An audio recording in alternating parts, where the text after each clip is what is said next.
What if you had a secret blueprint, maybe a hidden map, not just to learn a skill, but to, truly master it, to fundamentally transform yourself in the process? Right. What if genius isn't some rare inborn gift, but something that is, well, meticulously built, brick by brick, through sheer dedication and a profound understanding of both human nature and the very mechanics of learning itself? That's a powerful question to start with. Today, we're embarking on a really fascinating deep dive into precisely that. We're exploring the profound ideas presented in Robert Greene's truly groundbreaking work, Mastery. Now, this isn't just a simple self-help book, not at all. No, it's much deeper than that. Exactly. It's an intellectual journey that distills wisdom from, well, centuries of human endeavor. Mhm. Greene meticulously dives into the lives of some of history's most iconic figures. Think Leonardo da Vinci, Charles Darwin. Albert Einstein, Martha Graham, the list goes on. Right. He sifts through their experiences, their struggles, their breakthroughs, all to reveal these universal principles that apply to achieving true mastery in really any field you choose. It's quite the undertaking. It really is. So our mission today is to pull out the most potent, the most actionable insights from this incredibly rich material. We want to give you a clear roadmap to understanding what mastery truly entails, how it's cultivated through deliberate effort, and crucially, how you can apply these timeless strategies to your own life, your own learning journey. We'll explore the hidden forces that drive us, those essential, often overlooked phases of skill acquisition, the critical role social dynamics play on your path to excellence, and the fascinating, sometimes really counterintuitive ways creativity truly flourishes. And it's important to note, all our insights today come directly from excerpts of Robert Greene's Mastery itself. It's a book that meticulously draws lessons from these historical figures, but also from deep human psychology. Absolutely. And it's powerful because it really challenges these common misconceptions we have about success and talent, doesn't it? It really does. The text makes it abundantly clear that mastery isn't about some elusive magic or, being born into the right family or having some innate genius. Instead, it's presented as the deliberate result of a process. And fascinatingly, Greene argues this is a process honed over like 6 million years of human brain development. Wow, 6 million years. Yeah. He argues that our brains are actually designed to lead us to this very state of mastery through this process of deep engagement and transformation. It's almost like our natural state if we follow the path. Okay, let's dive into that first big piece then. So let's unpack this foundational idea that Robert Greene introduces right at the start. This concept of an inner force, which he calls the life's task. Now, at first glance, that might sound almost mystical, like some vague spiritual calling. It does have that ring to it initially. But the text suggests it's actually deeply practical, something much more grounded and discernible, right? How does Greene really frame this inner pull? What is it? That's a great question because, yeah, it does sound a bit ethereal. But what's truly fascinating here is how the text frames this not as some esoteric, ungraspable talent, but as a deep, primal inclination. Think of it as a profound curiosity, Okay. something that really resonates with our natural leanings, a unique spark that often emerges so clearly in childhood, before the pressures of parents or peers or just daily anxieties begin to wear away at us. Right, before the world tells us what we should be interested in. Exactly. This inner force is what guides us towards what we are inherently meant to accomplish, connecting our work deeply to who we authentically are. Greene basically posits that rediscovering this unique spark, this inner alignment, is the very first critical step toward mastery. So turning inward first. Yes, turning inward to understand your own uniqueness and letting that inform your direction. It's about recognizing the subject or field that naturally fascinates you more than any other, maybe something that captivated you as a child. And the book gives us some incredible, really compelling examples of this primal inclination manifesting very early on. Take Albert Einstein. Oh yeah, the compass story. Exactly. As a 5-year-old, he was apparently utterly transfixed by a simple compass. He just moved it around, watched the needle mysteriously change direction, and it wasn't just like a casual observation for him. No, it hit him deeply. It sparked this lifelong fascination with invisible forces and fields. That simple, everyday object became the touchstone for pretty much all his future interests, leading him down this path to understanding the fundamental forces of the universe. It just shows how even the simplest curiosity, if it's deeply felt, can be a massive signpost. Absolutely. Or think about Charles Darwin. He faced significant external pressure, didn't he? Yeah. His father was a successful doctor, had very high hopes for him. Wanted him to follow in his footsteps or be a parson? Right. initially pushing him toward medicine, which Charles apparently couldn't stand, Right. and then later trying to set him up as a country parson. But young Charles had this, what Greene calls an overriding passion that just defied all these expectations. What was it? Collecting biological specimens. He'd spend hours, just hours, observing birds and their subtle differences, scouring the countryside for beetles. He loved it. So completely different from medicine or the church. Totally. And his struggles in formal academics, particularly with things like languages and algebra, they stood in really stark contrast to this natural inclination he had for observation and collection. It wasn't a lack of ambition or intelligence. No. It was a fundamental mismatch with the conventional path his father envisioned for him. His true genius, his spark, lay in that natural curiosity for the natural world. That's such a critical point. It wasn't that he was unintelligent or lazy. It's just that his inherent drive was being ignored, maybe even suppressed by those external expectations. And there's another fascinating case that illustrates this early, deep fascination. V.S. Ramachandran. Ah, yes, the neuroscientist. His story is great. Growing up in India, he wasn't interested in typical boyish things. He loved science, okay? But he became captivated by the incredible variety of seashells washing up on the beach. Seashells. Seems quite niche, doesn't it? Right. But he developed this deep, almost solitary expertise in this seemingly niche area. And the text says it gave him this powerful feeling of self-possession, a feeling of power. Interesting. Power from seashells. Yeah, because he felt a sense of unique power in knowing more about shells than anyone else in his school. Yeah. And this initial, maybe seemingly strange interest later broadened. It evolved into studying anatomical abnormalities, optical illusions. Ah, so anomalies, variations. Exactly, things that helped him understand how the brain itself functioned. He basically took that boyhood interest in patterns and variations and transferred it into this broader scientific inquiry into human perception and neuroscience. It's a beautiful example of how a youthful passion can evolve into a profound life's task, even if it starts somewhere unexpected. It really is. And this raises an important question for all of us, doesn't it? How do you, adjust your path when your initial choices or maybe external pressures don't quite fit that primal inclination? Yeah, because life happens. Exactly. The text highlights that the journey to mastery isn't usually a straight line. It's much more like a winding path full of twists and turns. You start perhaps with a field that roughly matches your inclinations. Okay. You learn essential skills there, you gain some confidence, and then you adjust as you discover more about yourself and refine your understanding of that core fascination.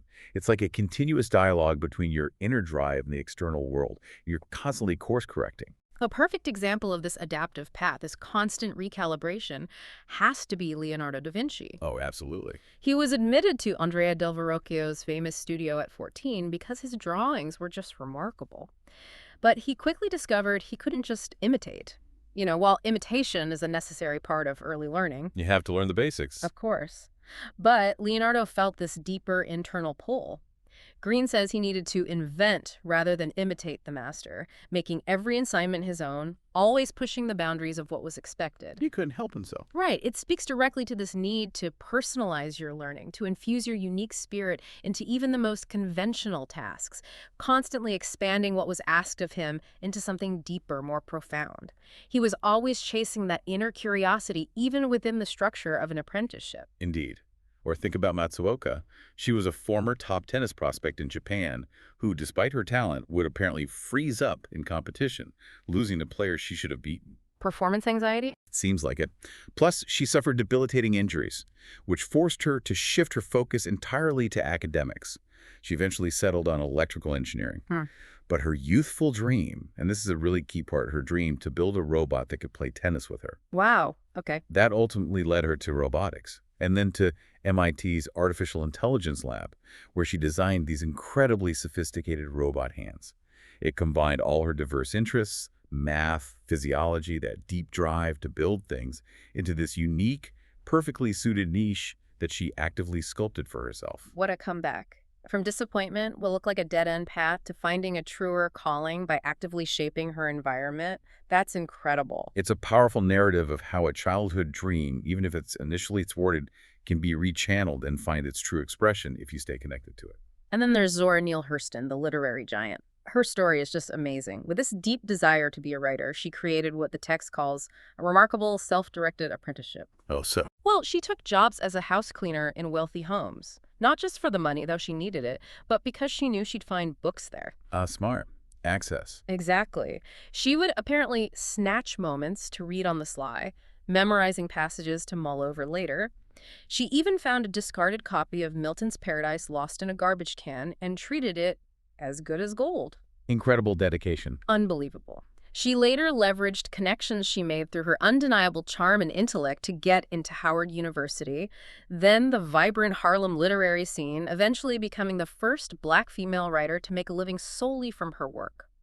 Her story powerfully emphasizes that, as Greene puts it, no one is really going to help you or give you direction. You have to drive it yourself. Completely. It underscores the need for immense self-driven effort, a relentless drive to expand your horizons, even despite significant limitations or starting from a position of low status. You have to actively create your own opportunities, your own knowledge base, guided by that inner call. Okay, so moving on from finding your calling, the text then takes us into this absolutely critical apprenticeship phase.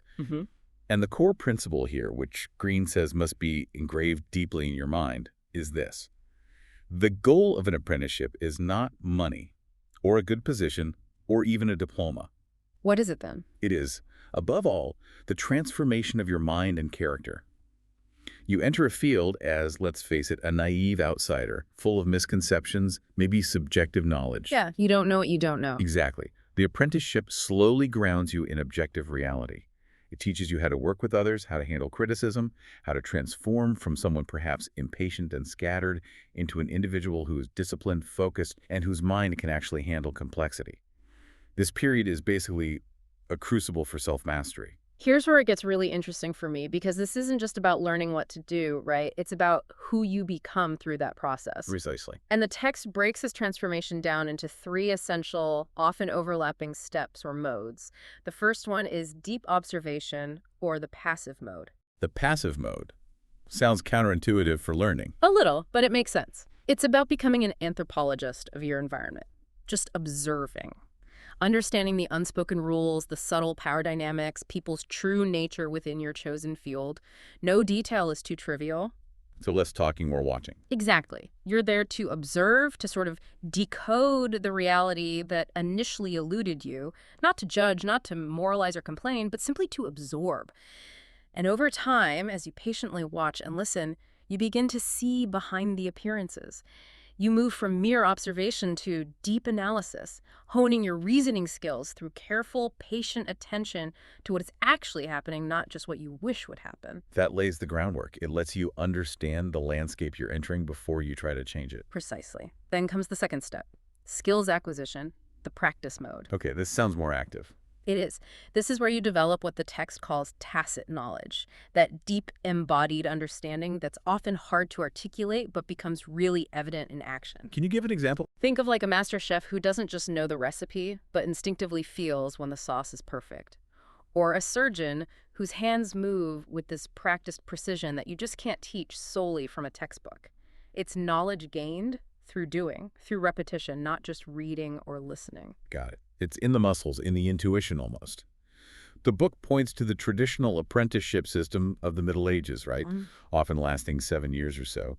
Greene calls it the greatest system ever devised for training skills and achieving this invaluable tacit knowledge. And this is exactly where the famous, maybe sometimes infamous 10,000-hour rule comes into play. Ah, yes, that number. The text suggests this is the approximate amount of quality practice time needed to reach a high level of skill across various fields. Composers, chess players, writers, athletes, you name it. It's not just an arbitrary number either. Greene argues this amount of practice leads to a qualitative change in the human brain. So it's physically changing your brain. That's the idea. It's not just getting better at something. Your brain is literally rewiring itself, building more efficient connections, almost like paving a superhighway for that specific skill. It's a true neurobiological transformation. And interestingly, that 10,000 hours roughly aligns with that traditional apprenticeship period, 7 to 10 years of sustained, solid practice. The implication is clear then. Concentrated, deliberate practice over a significant period. It almost guarantees result and fundamentally alters your capabilities. Yeah. It's not magic, it's work. Exactly. But crucially, this practice demands focused versus diffused concentration. The text is really clear on this. Dedicating, say, 2 or 3 hours of intense, immediate focus to a skill is far, far better, much more impactful than spending 8 hours with diffused concentration, where your attention is constantly fragmented. Like trying to learn while checking your phone every 5 minutes. Precisely. That intense focus, as you mentioned, actively hardwires those neural pathways. It's like helping to myelinate or insulate those pathways in your brain, making the signals incredibly fast and efficient. And once those basic actions become automatic, It frees up mental space. right, it frees up mental space, allowing you to observe yourself while you practice, identify weaknesses, seek feedback, and measure your progress accurately. Without this consistent, grounded effort, Greene warns, people never gain a proper sense of self-criticism. They have little contact with reality and often think they can achieve anything without putting in the necessary, often grueling effort. Okay, so focus is key. And if you commit to this level of focused practice, you enter what the text calls the cycle of accelerated returns. Sounds good. It is. As you learn and gain skills, you can start to vary what you do, find nuances, subtle intricacies that make the work even more interesting and engaging. As elements become automatic, your mind isn't exhausted by the basic tasks anymore. So you can push harder. Exactly. You can practice harder, which brings greater skill and, maybe paradoxically, more pleasure. You start actively looking for new challenges, keeping your interest levels high. And eventually, you can reach a point where your mind is totally absorbed. That flow state people talk about. That's it, where you become one with the tool or instrument.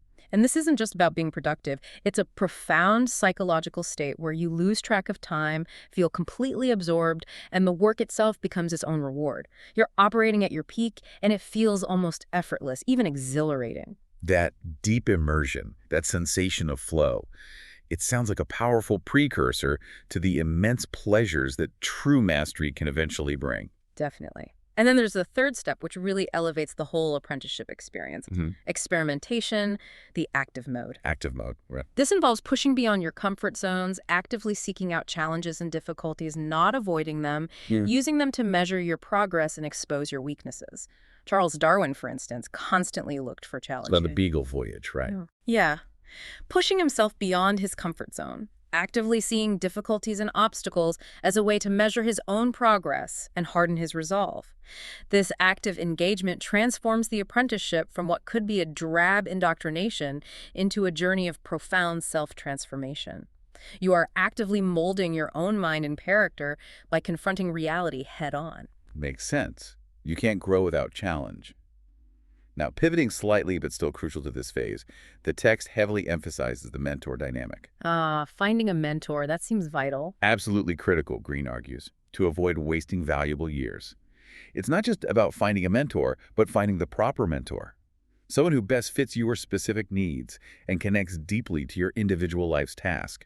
Someone who can transmit not just information, but that accumulated experience, that wisdom. That tacit knowledge we talked about. Exactly. But the text highlights a critical balance here. While you must submit to your mentor's authority, at least initially, and diligently absorb their power and knowledge. You can't just be a copycat. Precisely. You must also cultivate your own unique voice. The goal is always to eventually surpass your mentors in mastery and brilliance. As Nietzsche famously said, one repays a teacher badly if one remains only a pupil. I like that. The master-apprentice relationship isn't about becoming a clone. It's about absorbing the best, and then using that foundation to build something new and uniquely yours. What a fantastic philosophy. It really encapsulates the growth mindset needed for mastery. We see this perfectly in Frank Lloyd Wright's story. Oh yeah, with Louis Sullivan. Right. As a young draftsman, Wright was restless with the old-fashioned designs he was asked to draw. He actively sought out Louis Sullivan, a pioneer of modern architecture.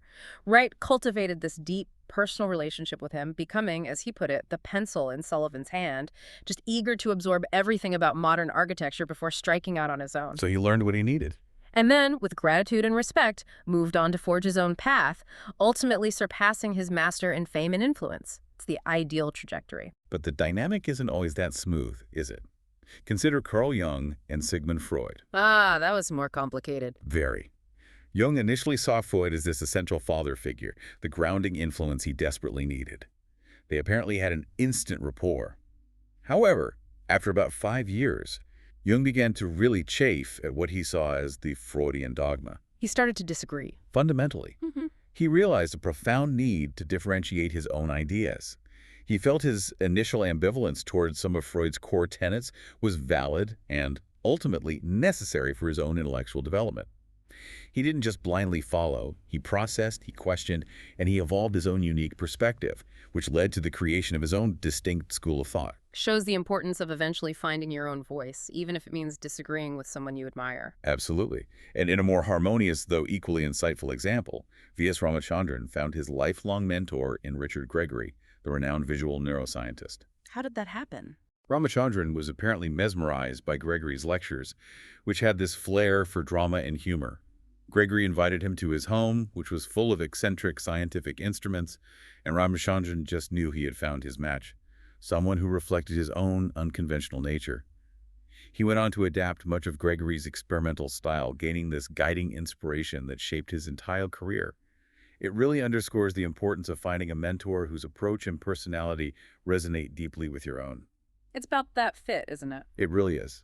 And this brings us to a maybe less comfortable but vitally important strategy Greene talks about, the need to gaze deep into the mentor's mirror. Ooh, sounds intense. What does that mean? It means seeking out honest, even harsh criticism.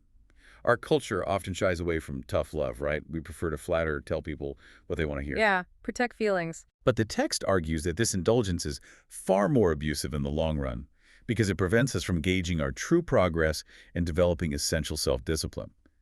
Masters, by their very nature, have suffered through endless criticisms and setbacks.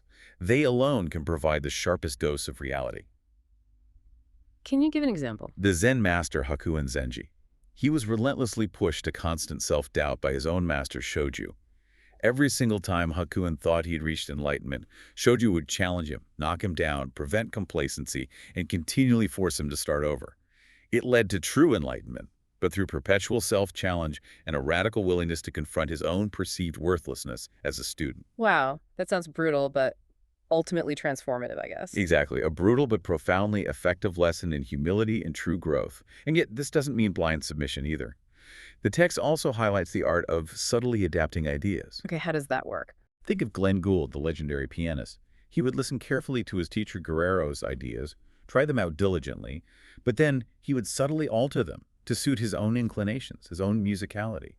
That's how he developed his unique, revolutionary voice. So respecting the teacher, but making it your own. Precisely. As Leonardo da Vinci so famously said, poor is the apprentice who does not surpass his master. It's about finding that delicate balance between absorbing knowledge and techniques and incubating your own creative spirit, always pushing toward your unique expression of mastery. Okay, so once you understand yourself, you've found your calling, you've developed foundational skills through that intense apprenticeship. The journey to mastery then requires navigating the, let's face it, often tricky complexities of human interaction. Ah, yes, the social element. Can't avoid it. No.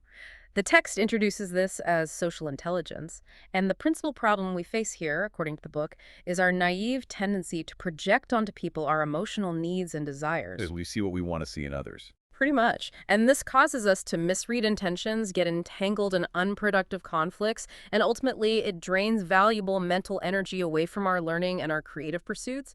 It's a major distraction. So if we're aiming for mastery, why is understanding human nature so absolutely critical? Seems like a detour. But it's not, according to Greene. The text makes it clear.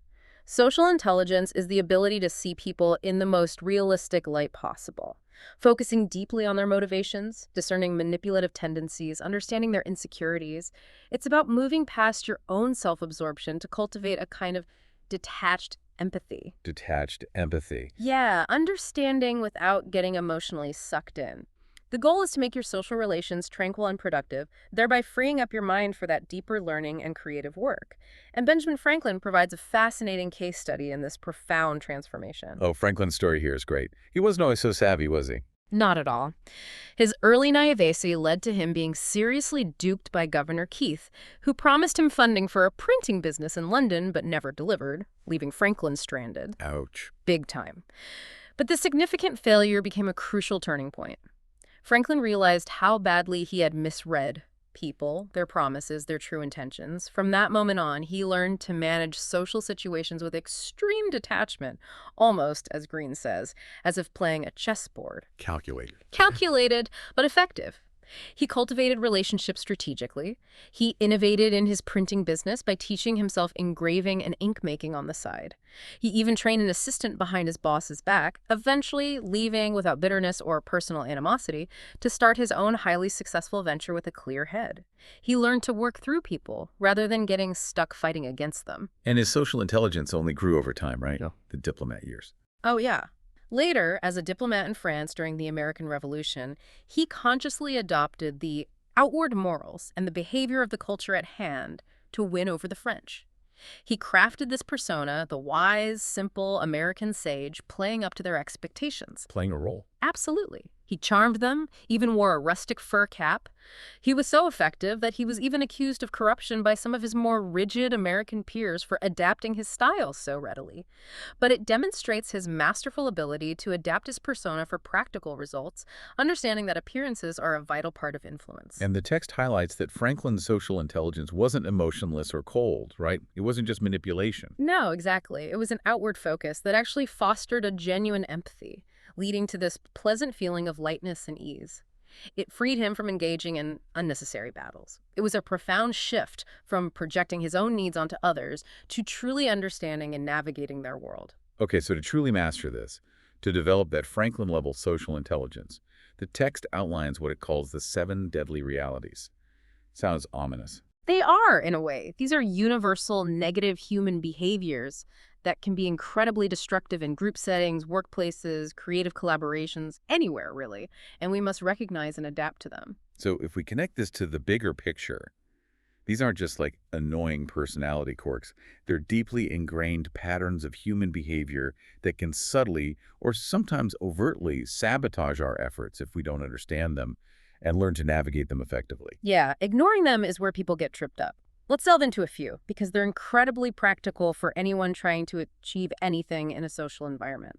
First up, envy. Ah, the green-eyed monster. Exactly. People conceal it very skillfully, the text warns, but it's a powerful and corrosive force that can seriously undermine your success if you trigger it unnecessarily. So how do you avoid triggering it? The text suggests strategies like occasionally displaying a weakness or flaw, showing genuine interest in others' work, not just talking about your own, and definitely never boasting of success. Instead, attribute it to luck, or the team, or help from others. Downplaying your brilliance. Pretty much. Revealing your own insecurities or using self-deprecating humor can humanize you.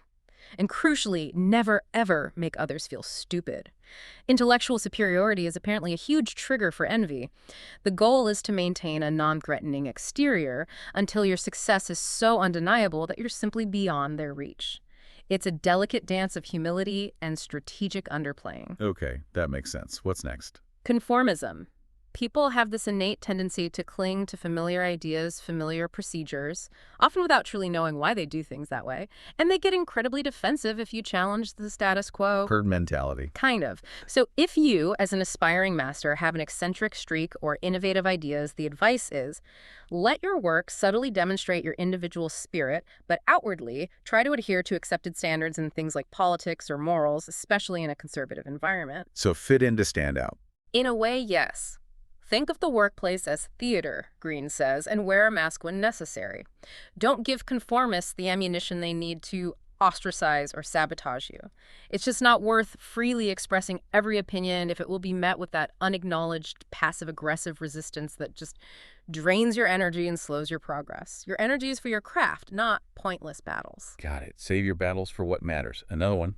Rigidity, which is basically the fear of the new or the complex. When confronted with complexity, people often resort to artificial simplicity, clinging to familiar, comforting ideas, even if those ideas are outdated or totally ineffective. If you try to introduce a genuinely new idea, the hyper-rigid will often become panicky and defensive. So how do you deal with that? The strategy is to accept this rigidity in others, display deference to their need for order, rather than challenging them directly and getting into a pointless fight. But on your own, you must relentlessly maintain an open spirit, constantly cultivating new ideas and letting go of bad habits, no matter how comfortable they feel. It's useless to argue with irrational concepts. You'll only waste time and risk becoming rigid yourself through the argument. Interesting distinction. Accept it in others, fight it in yourself. What about self-obsessiveness? Ah, yes. While many people present a moral or saintly aura, the text bluntly reminds us that people are primarily self-interested. It's just human nature. So assume everyone's selfish. Not necessarily malicious, but self-focused. So when you need help, the most effective approach is almost always to appeal to their self-interest. Offer valuable exchanges, a return favor, a useful contact, even just the chance for them to look good to others or advance their own agenda. Make conversations revolve around them and their interests. That will go a long way to winning them over. Don't appeal to their charitable nature if there's no tangible benefit for them. That's often just misreading human nature. Practical, if a bit cynical. Maybe realistic. And finally, a big one that most of us encounter: dealing with fools. Okay. Define fools in this context. Greene defines them as those driven by ego, short-term gain, and drama. People who get worked up about things that are not really important, or who derail productive work with petty concerns, office politics. They prioritize their career and position over truth or actual results. We've all met them. Absolutely. The strategy Greene suggests is surprisingly passive. Treat them like rocks or furniture. Accept their presence as an immutable part of the landscape. Don't engage in their battles. You'll just lose valuable time and emotional energy that should be dedicated to your life's task. Neutralize the harm they do by remaining laser-focused on your goals. Ignore them. Pretty much. Or, the height of wisdom, the text says, is to actually exploit their foolishness for your own work or advantage, for example, using their antics as material if you're a writer, or just learning what not to do from their example. This turns their negativity into a productive game for you, or at least neutralizes it. Fascinating. It's clear, then, that your work itself is a form of social intelligence, isn't it? How so? Well, by being efficient and detail-oriented in what you do, you inherently show care for the group. You contribute to its success. Clear communication in what you write or present demonstrates care for your audience, your stakeholders. Gracefully accepting feedback reveals your comfort with group dynamics, your focus on improvement rather than ego. Ah, I see. Your actions speak louder than words. Exactly. Fundamentally, work that is solid also protects you from the political conniving and malevolence of others. It's hard to argue with tangible, undeniable results. If you're caught in petty political maneuvering, don't get consumed. Remain focused. Let your work speak socially. That will undeniably raise your skill level and make you stand out above the fray more than any politicking could. This naturally leads us to the idea of cultivating a persona. You mentioned Franklin's persona. There's another example in the book, right? Sita Fernandez. Yes, the artist. After achieving initial success with her metal sculptures, she intuitively understood that revealing the intense labor and discipline behind the art, all the sweat and toil, would actually make her seem like a mere laborer or craftsman. It would diminish the magic. Exactly. It would diminish the profound impact and artistic value of her work in the eyes of the art world. So instead, she deliberately created an air of mystery around her process, carefully controlling perceptions. The public arena, in any field, can be ruthless and quick to define you, often reductively. A persona allows you to control that narrative. This raises an important question for us, though, doesn't it? Is creating a persona manipulative? Is it somehow inauthentic? It's a fair question. The text frames it not as deceit, but as a key element in social intelligence, akin to playing a role in theater to influence people's judgments. It's about giving them something compelling and pleasurable to witness, a curated version of yourself, while allowing your private, authentic self to remain uncompromised and focused on your real work. So it's about managing perception strategically. Precisely. You're consciously molding appearances to control judgments, rather than letting others define you based on their superficial observations or biases. It's about becoming more conscious of a process that, let's be honest, everyone engages in to some degree, whether they realize it or not. It's just making it deliberate and effective. All right, let's transition now to the next really exciting and hopefully deeply rewarding phase on the path to mastery. The creative active phase, unleashing innovation. This is where the real breakthroughs happen. Exactly, and the text asks us to fundamentally redefine creativity here. It's not just an intellectual process, confined to the mind. Greene argues it involves the entire self, our emotions, our levels of energy, our characters, and our minds. All of it. Holistic. Very. And it demands immense patience, unwavering faith in your process, and often years of experimentation and setbacks. You need to choose the perfect choice for your energies and inclinations, allowing your entire being to be channeled into the act of creation. It's deeply personal. And this brings us to what Greene calls the primary law of the creative dynamic. This is a really profound insight. What is it? Your emotional commitment to what you are doing will be translated directly into your work. Wow. Okay, unpack that. It means if you pursue something primarily for money or external recognition, maybe status, without a real, deep emotional commitment, the work will inevitably lack a soul. It will feel lackluster. The public, your audience, your peers, they will instinctively feel that disconnect, that lack of authenticity. They can tell. They can tell. But if you are genuinely excited and obsessive, driven by that inner passion we talked about earlier, it will show. It will show in every detail, in the authenticity, in the sheer impact of your creation. And this applies just as much to groundbreaking science or innovative business as it does to the most moving works of art. That emotional core is universal. And to truly unleash this creative force, the text says you have to let go of comfort and security. It sounds hard. It is. Creative endeavors are, by their very nature, inherently uncertain, often unpredictable. If you need everything in your life to be simple, safe, and clearly defined, this open-ended nature will just fill you with anxiety. Fear the unknown. Exactly. Worrying about what others might think, about potential failure, about financial instability. It will unconsciously tether your mind to conventions, causing your ideas to grow stale and flat. The text urges you to think of yourself as an explorer. You cannot find anything new if you are unwilling to leave the shore. So you have to embrace the risk. You have to. Embrace risk, uncertainty, and even a degree of discomfort as essential ingredients for genuine innovation. You can't play it safe and be truly creative. Okay, so assuming we embrace that discomfort, let's explore some key creative strategies for the mind that the book outlines. Techniques that masters employ. The mind naturally tightens over time, right? It prefers familiar thoughts, familiar methods. It seeks shortcuts. Efficiency, but at a cost. Right. Creative people actively resist this shorthand thinking. They deliberately cultivate ways to look at a phenomenon from multiple angles, seeing what others might miss. One incredibly powerful strategy Greene highlights is negative capability. Negative capability. That sounds counterintuitive. It is. It's the ability, as Keats defined it, to contemplate a problem or paradox from multiple angles without feeling a need to iron out the inconsistencies. It's about sitting with discomfort, with ambiguity. This is so powerful and so different from how we usually operate in our instant answer world. Can you give an example? Albert Einstein. He spent 10 long years contemplating the apparent paradox of how a beam of light would appear to observers moving at different speeds. He actively avoided quick, convenient explanations. He just held the contradiction in his mind. For a decade.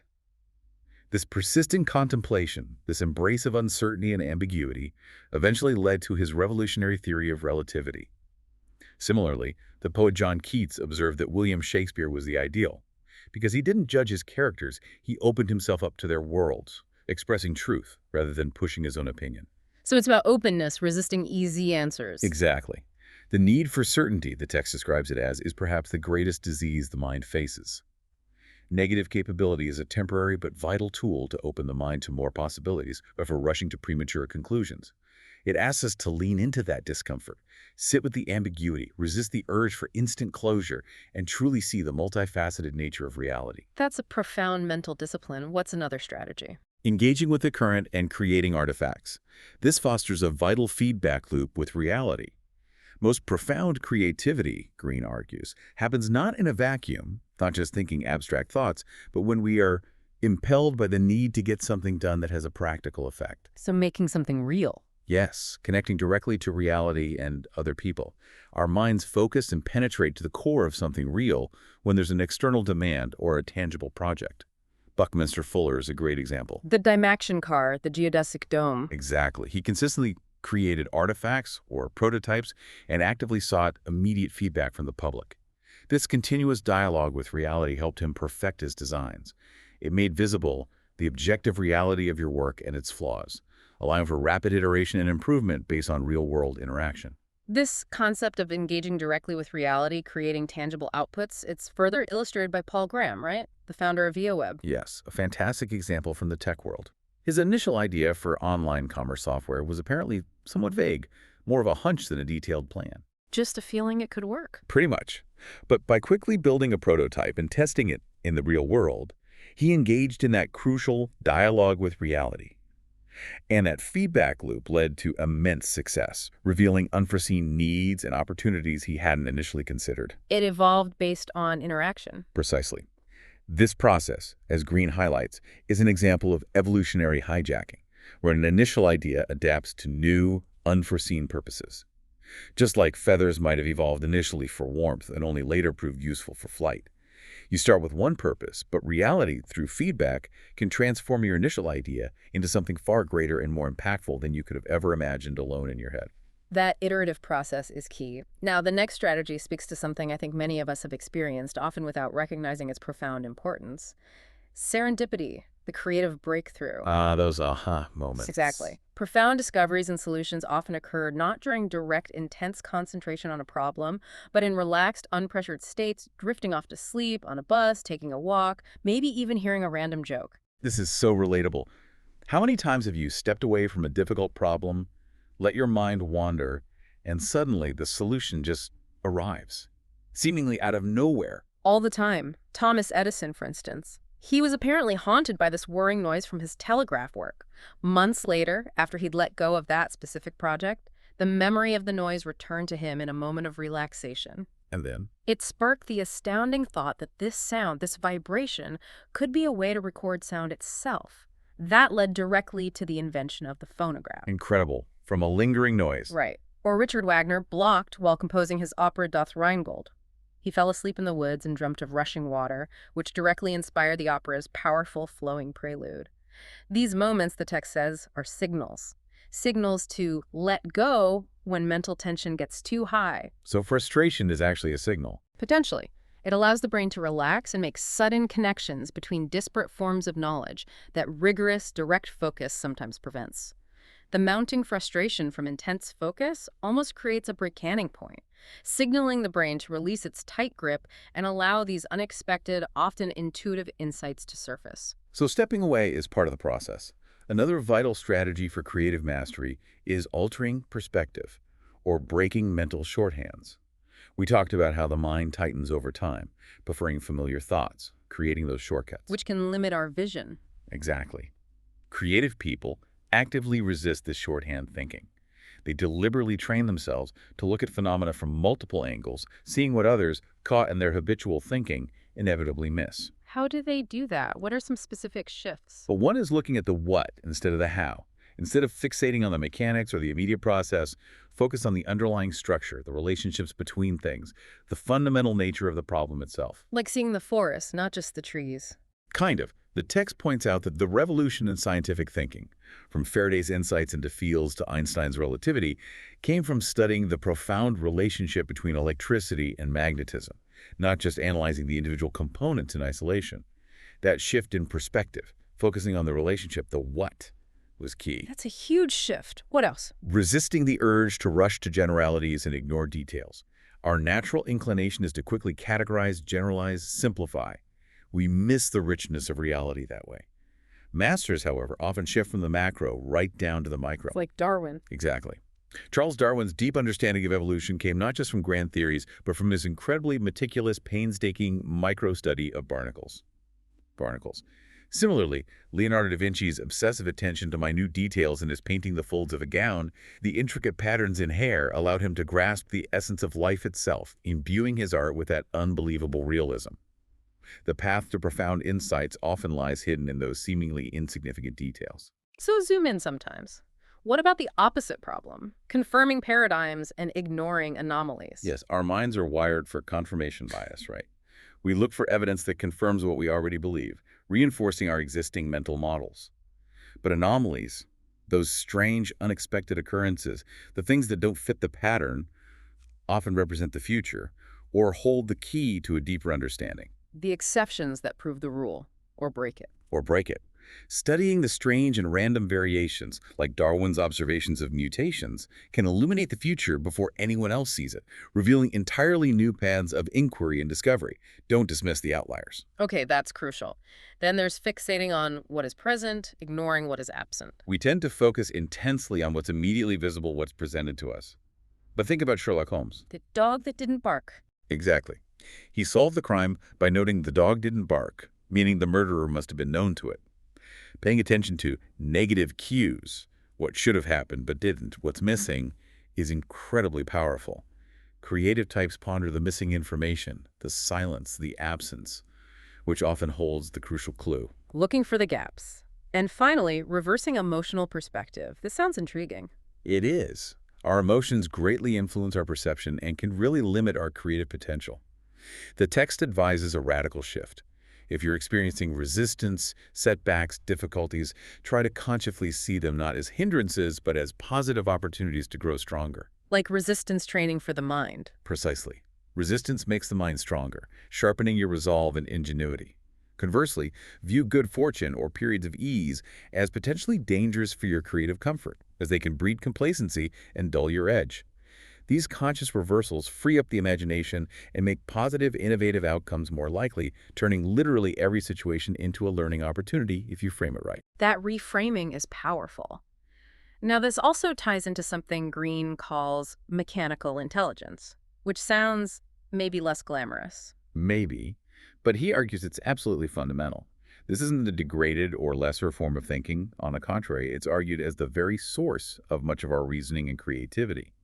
Our brain, Greene posits, largely evolved because of the complex operations of our hands, making and manipulating tools.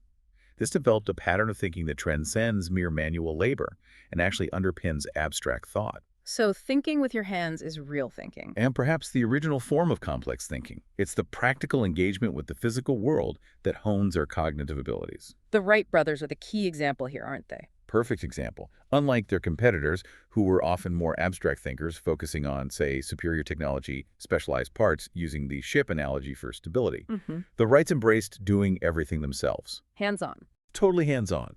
Their model depended not on external technology or grand theory, but on the highest number of test runs.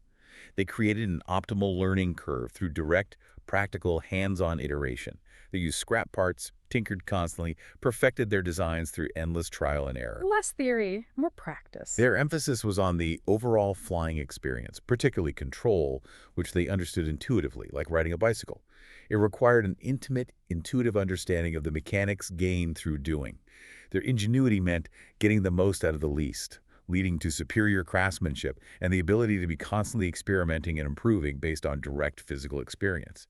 This hands-on, practical, mechanical intelligence was their true, often unsung, secret to achieving flight. Okay, so after all that work, finding the calling, the apprenticeship, the social navigation, the creative phase, we finally arrive at the pinnacle mastery, fusing intuition and rationality. The ultimate goal. This is where the profound effort of all the earlier stages culminates and truly transforms. The text explains that this masterly intuition, often described as a kind of feeling for the whole, results from, get this, some 20,000 hours and beyond of practice and experience. Doubled to 10,000 hours. Yes. At this point, vast amounts of information and all those accumulated patterns literally fuse together in the brain, transcending conscious, step-by-step thought. This is where the depth of knowledge transforms into something that looks almost magical, maybe preternatural, yet, as you say, it's entirely rooted in that rigorous, consistent, long-term effort. Absolutely. Consider the ancient Pacific Islanders. Their navigators crossed vast, vast oceans without any instruments we'd recognize. Oh. They possessed this deep intuitive grasp of currents, wave patterns, star patterns, the feel of the wind, knowledge accumulated over generations of intense, direct observation and embodied experience. It wasn't guesswork, it was an ingrained, immediate understanding that simply could not be taught from a book. It had to be lived, experienced, absorbed over decades. Wow. Or think of Marcel Proust, Yeah. the writer. Yes. He spent over 20 years in intense observation, reading voraciously, socializing strategically, analyzing his own psychology with meticulous, almost painful detail. This decades-long effort cultivated his intuitive powers to an extraordinary degree. How did it manifest? It allowed him to create his immense novel, In Search of Lost Time, with this living, breathing dynamic. He could truly inhabit his characters and the society he depicted in a way that feels utterly real and deeply insightful, making connections across time and experience that seem almost effortless, but were the result of that immense preparatory work. This fluid thinking, this intuitive grasp of the whole, often comes in these flashes and insights as the brain makes sudden, complex connections that might seem like genius, but are really the fruit of decades of preparation. So it's crucial to understand it's not one or the other. It's not just intuition versus rationality. It's a powerful integrated combination, isn't it? Absolutely. This really challenges our usual assumptions about how brilliant minds work, where we often try to separate the two. Yeah, the logical versus the creative, the analytical versus the intuitive. Right. The text clarifies that masters don't simply follow their intuition blindly. Not at all. On the contrary, they subject those intuitive flashes to a high degree of reflection and reasoning. Their intuition guides their reasoning, providing the initial spark or direction, but then their reasoning born from intense rational focus and deep knowledge in turn fuels and refines their intuition. The two become fused into a seamless, higher form of intelligence, operating completely in tandem. So it's not a choice between logic and gut feeling. No, it's the synthesis of both. That's what unlocks true mastery. And this fusion, this state of mastery, ultimately leads to what Greene calls the return to reality, the universal man-woman. Sounds very Renaissance. It is. The ultimate reality, Greene argues, is the inherent interrelatedness of life. While specialized knowledge, which is necessary in the apprenticeship, tends to separate things into distinct, isolated categories, the highest form of intelligence, the kind embodied by masters, connects everything back together. Seeing the bigger picture. Exactly. Historically, we see this in philosophical traditions like Taoism's concept of the way or Stoicism's the logos, both embracing the fundamental interconnectedness of the universe. And of course, the Renaissance ideal of the universal man, epitomized by figures like Leonardo da Vinci, who truly embodied this by combining all branches of knowledge, art, science, engineering into a single, cohesive pursuit. And Greene suggests we're seeing a kind of return to this now, a modern renaissance. He does. A return to this holistic thinking. In science, for instance, neuroscience is now intersecting with countless other disciplines: psychology, computer science, philosophy. Complexity theories are being applied across fields as disparate as economics and biology. In health, we're finally seeing a more holistic approach to the body, recognizing the intricate connections between physical and mental well-being. It makes sense. The world is interconnected. Right. This trend is presented as the future because, arguably, the very purpose of consciousness has always been to connect us more deeply to reality, to see the underlying patterns that bind everything together. Pursuing mastery, then, means moving from merely learning distinct parts to intuitively seeing the profound connections, embracing life's natural complexity. Intelligence, in this highest context, is truly defined by thinking that is more contextual, more sensitive to the relationships between things. But this path, reaching this peak, it's obviously not easy, and it requires a deliberate choice, resisting simplicity and comfort. Back to avoiding comfort. Yes.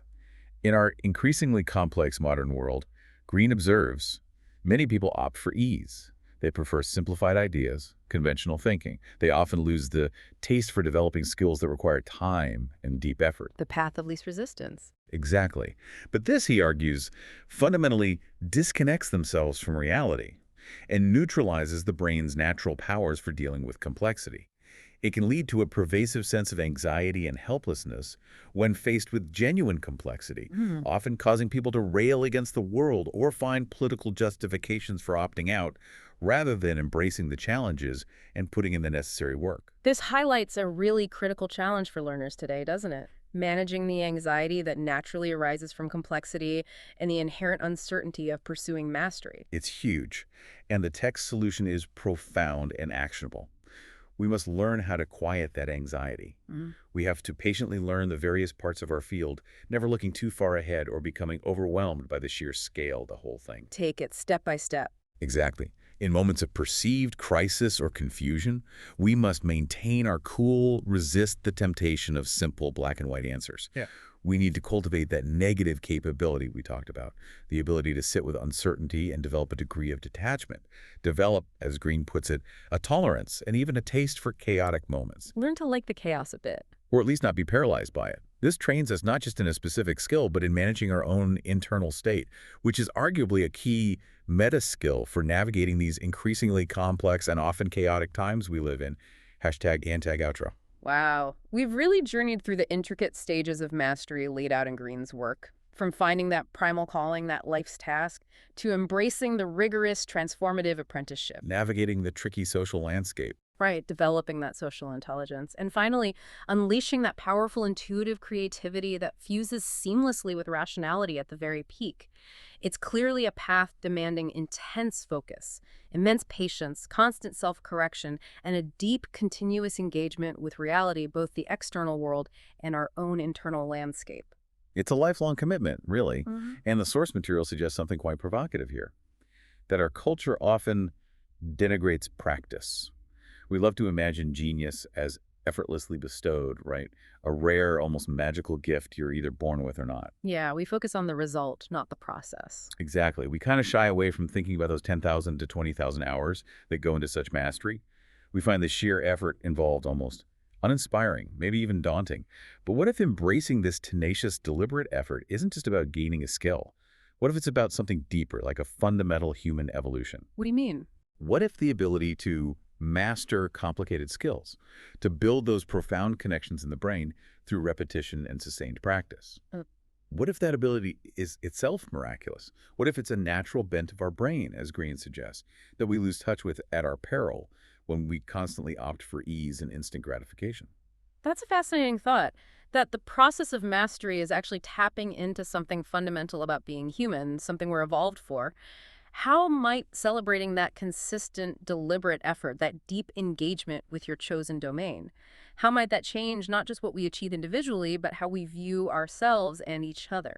It could transform genius from feeling like some random lottery ticket into an accessible journey, a path of profound self-creation, potentially available to anyone willing to make that deep commitment. It really reframes the whole idea. Well, we've given you a lot to mull over in this deep dive into Robert Greene's mastery.